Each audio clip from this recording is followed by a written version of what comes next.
प्रेमचंद यादव की फैमिली से ना मिलने दिया जाना, ये प्रशासन जो है अपने मंशा को पूरा करना चाहता है और सच्चाई को बाहर नहीं लाने देना चाहता है। जहाँ तक मेरी परिवार के जो भी मैंने सवाल किया, नहीं, सवाल का जवाब वो बिल्कुल नहीं दिए हैं। उन्होंने कहा है कि हम अपने हिसाब से नापी कर लेंगे और प्रशासन हमसे कहा है कि तत्काल इसकी रिपोर्ट। अवैध जमीन तो मानी जाती तब जब वो अब इसकी रिपोर्ट बहुत पहले आई होती है। वो मकान बने 50 वर्ष हो चुके हैं, 50 वर्ष से बना हुआ है, 30-35 साल हो गए हैं किसी और इसे वो 3-4 टुकड़ों में है। तो वो 50 वर्ष, 30 वर्ष और 12-15 वर्षों से ही बनी हुई है। इसके बावजूद एक दिन के अंदर में ये 67 की कार्रवाई करना जो अपने आप में अवैध है। जब पूर्व लेखपाल कानगो को इस चीज का आज तक ज्ञान नहीं हुआ तो एक दिन में कैसे ज्ञान हो गया। लेकिन राजस्व की टीमें कह रही थी जो भी हो रहा है निष्पक्ष हो रहा है, इसमें न्याय मिलेगा। अरे निष्पक्ष कैसे होगा? क्योंकि आप मौके पे मौजूद थे। मैं बता रहा हूँ कि जरीबी लाइन चलाने के लिए जरीब की आवश्यकता होती है, उसके साथ में कीलों की आवश्यकता होती है। कील बिल्कुल नहीं थे कि एक जरीब से दूसरी जरीब के बीच में कौन कौन से कीले आई हैं। दूसरी जल्दबाजी का एक ही मकसद है कि अपनी राजनीतिक जो है रोटियां सेकना है किसी विशेष वर्ग के दबाव। सर जी, सत्य प्रकाश दुबे का जो कातिल था वो पकड़ा गया, लेकिन प्रेमचंद को किसने मारा अभी तक पता नहीं चल पाया। ये सरकार की नाकामियां हैं कि जो प्रेमचंद यादव के हत्यारे को नहीं खोज पाई है। और आज जानकारी मिली है कि उनके फैमिली से कोई जेल में मिलने गया था और जो एफआईआर प्रेमचंद यादव की ओर से किया गया है, अनिरुद्ध यादव, वो एफआईआर उनके द्वारा नहीं दी गई है। प्रशासन ने, पुलिस और प्रशासन दोनों ने मिलकर। सर, क्या बुलडोजर कार्रवाई हो सकती है? देखिए, बुलडोजर कार्रवाई जो ड्यू प्रोसेस अपनाने के बाद होगी या नहीं होगी वो तो अलग विषय है।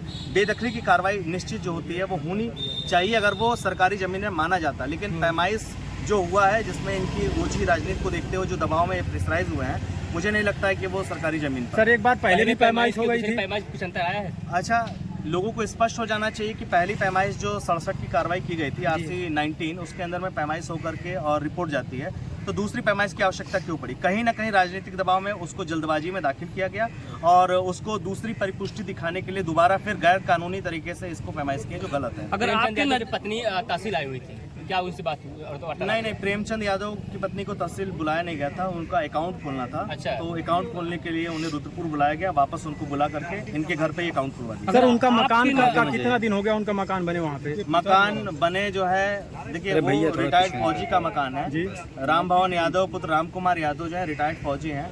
उसमें कुछ हिस्सा उनके नौकरी के पीरियड में ही मकान बनाया गया था, कुछ हिस्सा रिटायरमेंट के लास्ट पीरियड में बनाया गया और कुछ हिस्सा जो है बाद में बनाया गया। अगर आपकी नज़र में एक गलत पैमाइश हुआ है, इसके लिए अपील कर सकते हैं ना आप? अपील नहीं, ये तो प्रोसेस है। 67 की कार्रवाई है। अब ये अपना फीडबुक लगाएंगे, उसमें हम अपनी आपत्ति प्रस्तुत करेंगे, जिसमें जिसने ये फीडबुक बनाया है उसका बयान होगा, क्रॉस एग्जामिनेशन होगा, हमारे एविडेंसेस रीड होंगे, उसके बाद कार्रवाई होगी। कितने लोग बोल रहे हैं कि दुबे जी का लड़का ही मर्डर किया है? जमीन ट्रांसफर हो सकता है किसी और पे?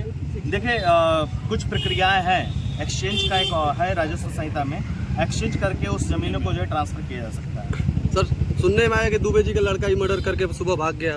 देखिए, कितने लोगों ने नहीं आया है, उनके पीड़ित परिवार है उनसे जानकारी मिली है कि इसके अंदर में जो देवेश दुबे हैं, ये इनका सबसे बड़ा अहम रोल है। इसके साथ साथ 2-3 और लोग हैं जिनके नाम आजकल में हम पता करके FIR दर्ज कराएंगे और जो FIR प्रशासनिक दबाव में और किसी का अंगूठा निकल गया, दस्तखत करा के जो कराया गया है, जो आज हमें जानकारी मिली है, उनके मामा जेल गए थे और पता चला है कि वो उनकी ओर से FIR नहीं दिया है। सर, प्रेमचंद के कातिल को अभी तक क्यों नहीं ढूंढ पाई पुलिस? प्रेमचंद के कातिल को न ढूंढना ये प्रशासनिक जो है कमी है और ये राज्य सरकार की बहुत बड़ी कमी। क्या प्रशासन पकड़ना नहीं चाहती उस कातिल को? प्रशासन किसके दबाव में नहीं पकड़ना चाहती है या अपने लॉ एंड ऑर्डर में फेल हो चुकी है, ये तो जवाब आपको स्पष्ट रूप से दिख ही रहा है कि प्रेमचंद यादव की हत्या के बावजूद पैमाइश होना था और तमाम समर्थक वहाँ मौजूद थे। लाठीचार्ज लाठीचार्ज करना पड़ा या लोगों को भगाना पड़ा? लोगों को भगाने का उनके विचार में एक ही महत्व है कि अगर लोग न देखें और चुपके चुपके कार्रवाई कर दी जाए तो ज़्यादा बेटर उनके लिए होगा। ये तो स्पष्ट रूप से दिख रहा है। जिले कप्तान भी आ गए थे और जो है कि तमाम ऐसे समर्थक जो खेतों में भागने को मजबूर हो गए। समर्थकों को भगाना ये हर जगह पर होता है, लेकिन ये विशेष वर्गों के साथ नहीं होता है। सर जी, प्रेमचंद यादव के परिवार से मीडिया वालों को मिलने नहीं दिया जा रहा है। पुलिस वाले ने थोड़ा भी सहायता नहीं किया उन लोगों को। मैं समझा नहीं सवाल, बता। प्रेमचंद यादव के परिवार से मिलने नहीं दिया जा रहा, मीडिया वालों फैमिली में किसी परिवार से मिलने नहीं दिया जा रहा है। तो प्रेमचंद यादव की फैमिली से ना मिलने दिया जाना, ये प्रशासन जो है अपने मंशा को पूरा करना चाहता है और सच्चाई को बाहर नहीं लाने देना चाहता है। जहाँ तक मेरी परिवार से बात हुई है तो जो सच्चाई वो यहाँ जो दिखाया जा रहा है उससे बिल्कुल विपरीत है। सर एक सवाल और, आज उनकी पत्नी क्या प्रेमचंद सच्चाई क्या है विपरीत में अगर देखा जाए तो क्या सच्चाई है, मतलब उसका डिफिनेशन क्या होगा? देखिए सच्चाई क्या है ये आपको कुछ समय बाद जो है पता चल जाएगा, कुछ इंतजार करिए। प्रेमचंद यादव की पत्नी को आज शायद तहसील में लेकर गए थे, अकाउंट खुलाने के लिए अकाउंट खुलवाने के लिए अकाउंट खुलवाने के लिए। अकाउंट किसी क्या लग रहा है, मतलब न्याय मिल जाएगा? देखिए आर्थिक मदद के लिए अकाउंट खोला गया है और कुछ ही दिनों में उनका जो गूगल पेमेंट है चाहे जी पेमेंट जो भी पेमेंट होते हैं वो मोड खोल दिए जाएंगे। उन लोगों से मिलने ही नहीं दे रहा लोग, तो कहाँ से कोई करे? नहीं ये सारी चीजें आपको जो अवेलेबल हो जाएगी, हो सकता है वो हमारे मार्फत जो है वायरल कर दिया जाएगा, यहाँ से लेकर लखनऊ, लखनऊ से लेकर दिल्ली तक सभी के पास चलेगा। सर लेकिन उनके घर तक जाने नहीं दिया जा रहा है। घर तक ना जाने दिया जाना ये तो आपको स्पष्ट रूप से दिखना चाहिए कि प्रशासन जो है अपने मकसद को पूरा करना चाहती है और जो असली हत्यारा है उस व्यक्ति को ये नहीं सामने लाने देना चाहते हैं।